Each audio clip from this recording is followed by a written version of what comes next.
What it do, everybody? We are live in the booth, and I'm coming to you all with a, I always say quick video.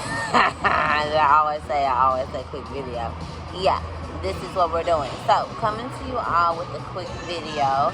We're going to hop back into our astrology series, and then we're going to keep moving from there. So, we have a Taurus rising that we're going to be talking about today. So if you're a Taurus rising, that means that you have Taurus in your first house. So in your first house, you have Taurus. I would think that this is someone who, because remember, our ascendant is someone, like, this is what other people see you as. This is the mask that you wear.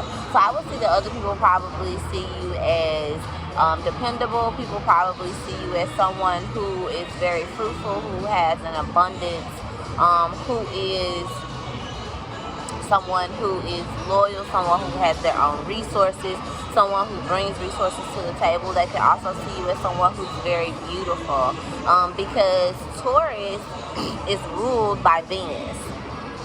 And so Venus, not all the time are these people aesthetically pleasing, but sometimes they add things to themselves that make them more pleasing to the eye. So whether that be makeup, whether that be hair extensions, whether that be, you know, you walking past them and they have on this specific perfume or, you know, kind of jewelry or anything like that, all of those things are ruled by Venus. And also, what a lot of times people don't talk about Venus is about how it is a relating sign. So if you have a Taurus rising, you're probably someone who relates to people, who is a relationship-oriented person. When you are relating to people, you are relating to them based on where you are and then based on where you are. Taurus and Libra both are very charming, and they have that people, you know, type of personality. And I don't think Taurus gets a lot of credit for that. But Taurus is definitely a sign where you have a natural affinity to connect with people, and to be able to connect with people and relate to them. Okay, so this is Taurus. Also, you can have like a broad, you know, like broad shoulders, or like a stocky neck, like I call it like a football player neck, or you could be like a hefty, you know, like woman. And not even necessarily like hefty, like, you know, overweight, or you could be, but it also could be just someone who has like a thick figure, you know, like a nice butt, nice hips. Remember, you know, this is ruled by Venus again, so it's aesthetically pleasing. So someone like a flat tummy with a big butt and you know, nice hips and, you know, things like that. That could be a Taurus rising. Or someone who's like a Lizzo, you know, but someone who is still very like sexy and sensual for sure, but they have maybe like a sturdy body type. Also, I would say that this person probably is a person who, like, at least looks like they are wealthy, make some type of money, or something like that. Oh, thank you. No, that's all. Thanks. Here at Dave & Buster's with Amari and her friends. So I'm always typically the designated mom a lot of times at outings. Pretty cool. So yeah. So also with Taurus rising. So I'm doing some Taurus shit right now. Eating and enjoying my environment, my surroundings. So Taurus rising, what's after Taurus? Okay, so Gemini is after Taurus. So that means that Gemini is in your second house. So what that kind of means is your actual money flow, or the way you make money, could kind of fluctuate. And it can go like good to bad, you know, like one extreme to the next, because Gemini has those two sides, those two polarities. It's when the energy of the zodiac was introduced to good and bad, and introduced to the law of polarity. So when we're talking about Gemini, we're also talking about a messenger. So these could be people, you have a Taurus rising, these could be people who make money based on their messages, based on them doing what I'm doing right now, giving information, them talking to people about certain things, them being a messenger of the gods and from the gods, because that is Mercury, and Mercury rules Gemini. So anything that deals with communication, any type of kind of like short travel or anything like that can be seen from the second house, and it also is something that you value. Your communication is valuable. The way that you speak to people, the way that you write with people, the way that you do things like that is valuable.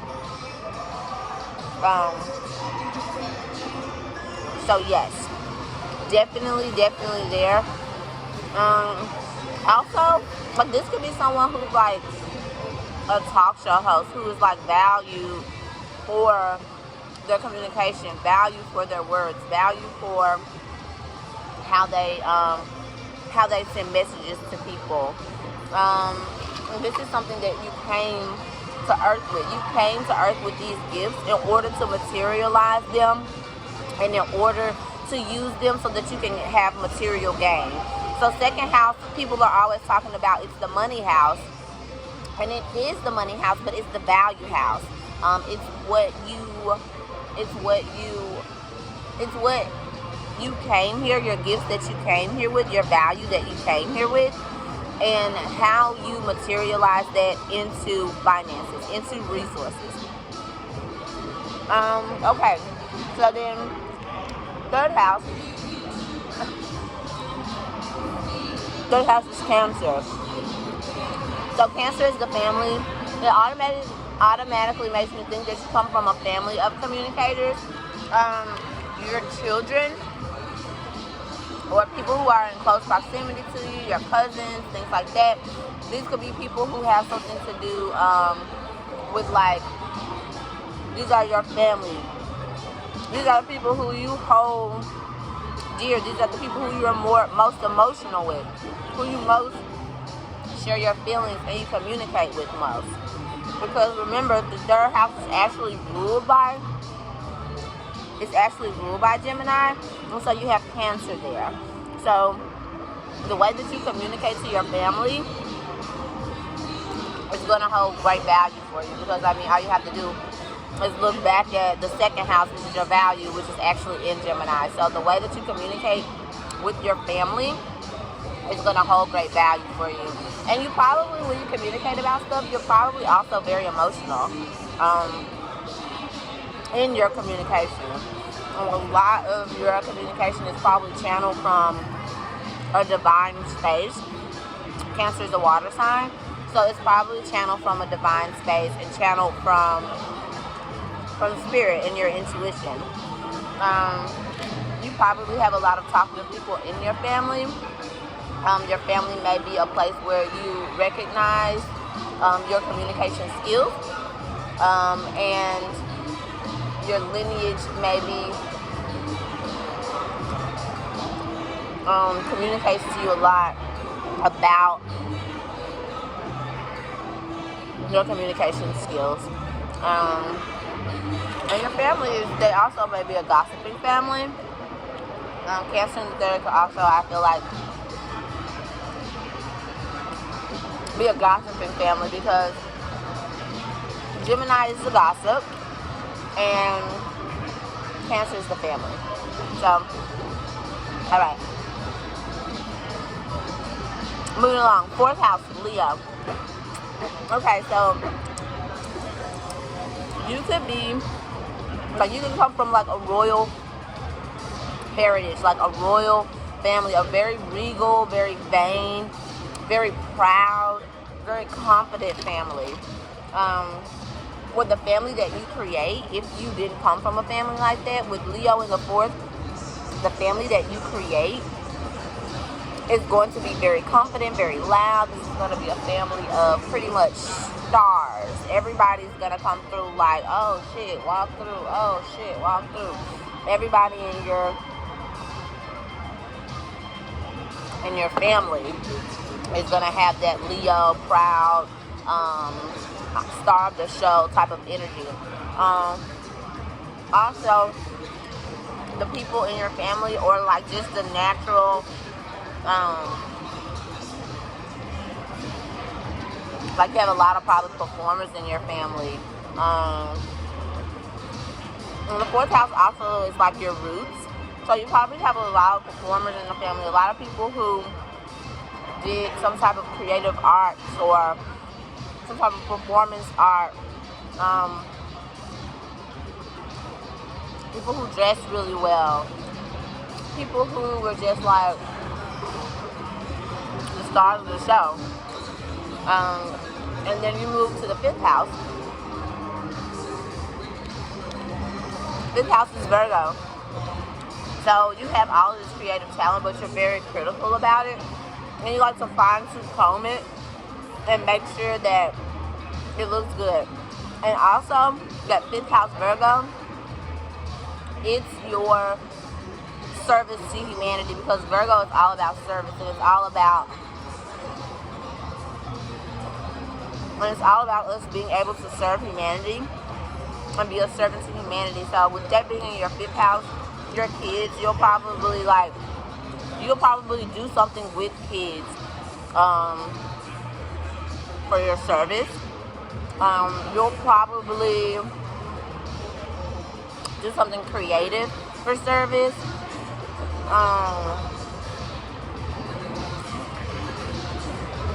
You also could probably like make stuff like from the earth with set for a service, because Virgo is ruling like the earth. And then it's also like ruling like the harvest. So we planted all of this stuff.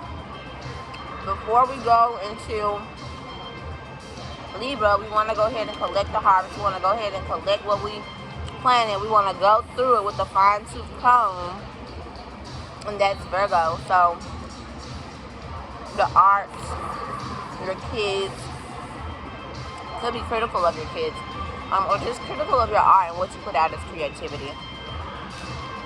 Okay, then we go into Libra, sixth house.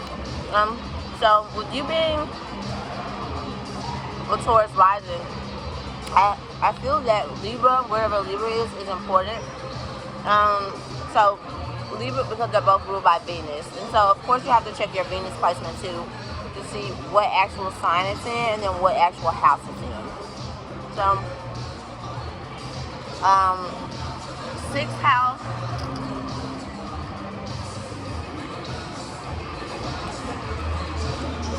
Libra plus Virgo just being in the fifth, because it traditionally rules the sixth house. You could be like a model, or you could like just that creativity that we talked about that you had, being able to speak well, being able to do all these things. You could use those things in like aesthetic. Yep, thank you. You could use those things like in an aesthetically pleasing way. Again, Libra and Taurus are both like a very aesthetically pleasing, like to smell good, feel good, look good, and they like to indulge in the senses. So that's also a part of your service to humanity and to mankind, by creating maybe opulent environments, creating beauty for people to see and witness through your creativity, through your speech, through your writing. And I say those things because I'm just going back through the chart and how it's like all connecting, right? Okay. Seventh house is Scorpio. You and your one-on-one relationships get deep. When you meet people one-on-one, you're the type of person who likes to go deep. You're the type of person who probably don't really like shallow conversations and shit like that. Like, you're going straight for the like, okay, what happened to you when you're a child? what is your trauma? Like, who are you really? You know, you're going straight there. And 7th house will also rule marriage. So, a person who you married to could be like a very intense person. You can have like some very intense things that happen with you, like it pertains to one-on-one relationships, and emotions, and even law, because 7th house can rule law, contracts, things like that. So be careful about stuff like marriage and stuff, because honestly, you and your husband or you and your wife, with this placement, either y'all gonna be super loyal to each other, or it's gonna be a lot of fucking secrets, a lot of fucking gray. But Scorpio does not like gray. It does not like secrets. It wants everything to come up from the surface, because that's where the healing comes through. That's where the alchemy comes through. Okay, yeah, bang. I know you had a lot of trauma. I know you fucked up. I know you had a, crazy life. But you have to be able to heal that and alchemize that and turn it into gold, turn it into what you want to do. So just expect your one-on-one relationships to come with a lot of healing for everybody involved, regardless if it's romantic or platonic. 8th house, Sagittarius. Your truth goes deep. Your truth, whatever you find your truth to be, it could be something that you have researched, something that you have analyzed, or something that you are very passionate about, because you study. Because Sagittarius is all about study and higher philosophies and things like that. So the occult, dark parts of life, that's how you'll get through them. Is study, understanding, wisdom, being able to see the bigger picture. Like you can have like some fucked up shit happen to you, but you'll be like, you know what?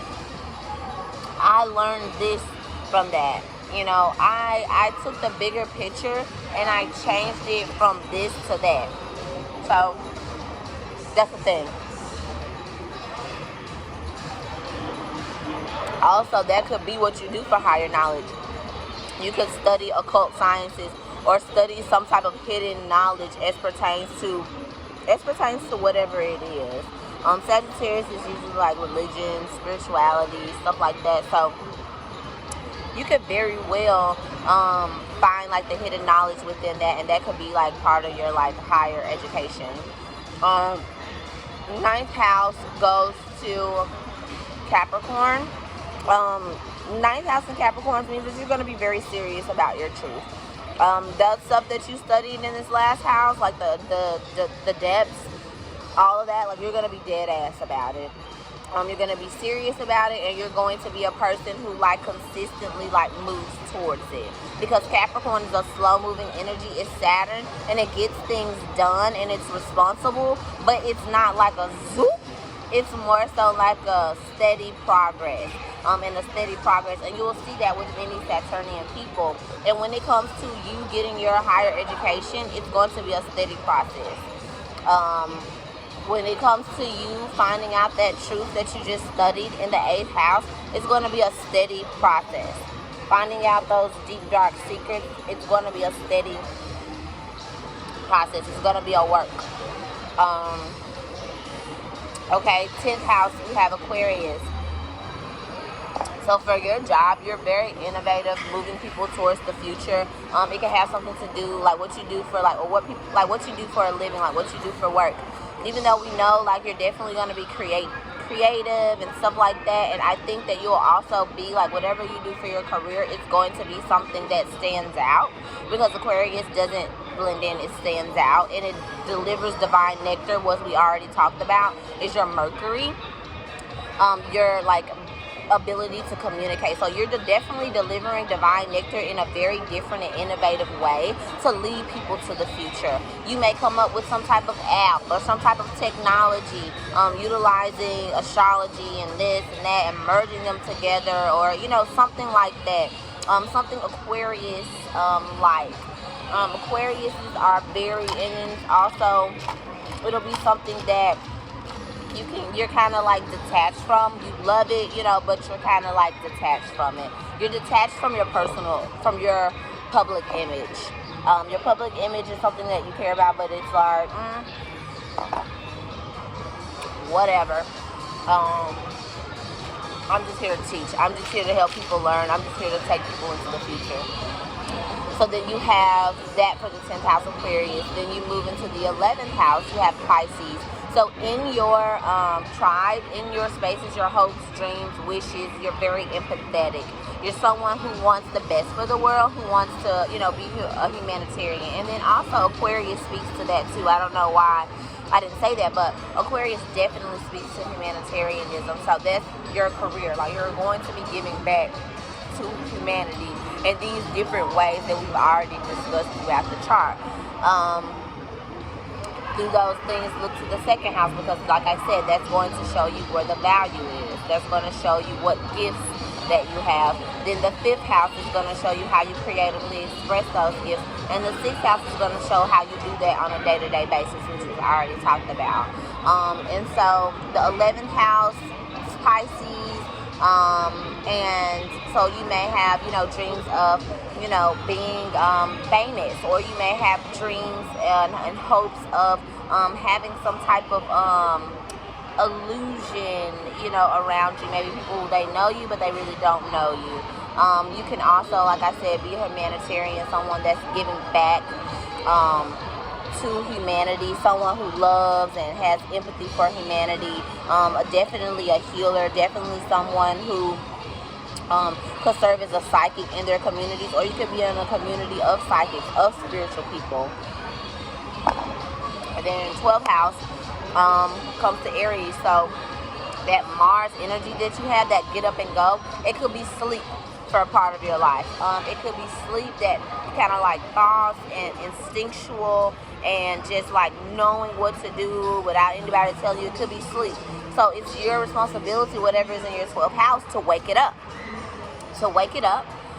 And to start utilizing it throughout the rest of your life, because it's the house of self-undoing. So if you have Aries here, that means that there could be like some low self-esteem, something that you need to, get into. You need to deal with it. You need to bring it up to the surface, and then you need to start actively working towards increasing that self-esteem, actively working towards increasing those leadership skills, actively working towards increasing your instincts, actively working towards increasing that warrior in you, because the warrior definitely is in you and it's deep brained in you. So you're probably a lunatic once you get mad.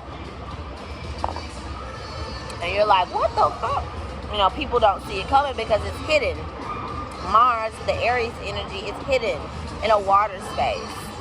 So when your emotions, when you start getting upset, or whatever the case may be, those emotions could be very volatile. They could be very potent, and they're actually coming from a very spiritual place. So you may have like this dragon type of energy, or this type of energy where it's kind of like coming from a past life of war, or things like that. So you definitely have this energy of being a warrior in your past life. And so yes, that has been the video on Taurus rising. If you have any questions, please don't hesitate to drop them in the comments below. You can always reach out to me for a reading, or you can visit the website to see what else we offer besides readings.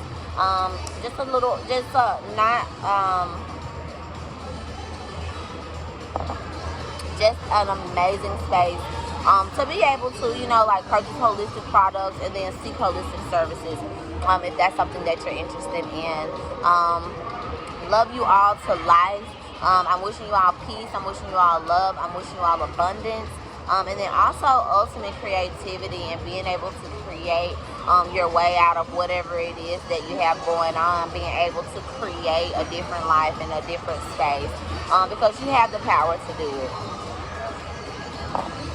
So that is all. Thank you all for watching. Don't forget to like, share, and subscribe.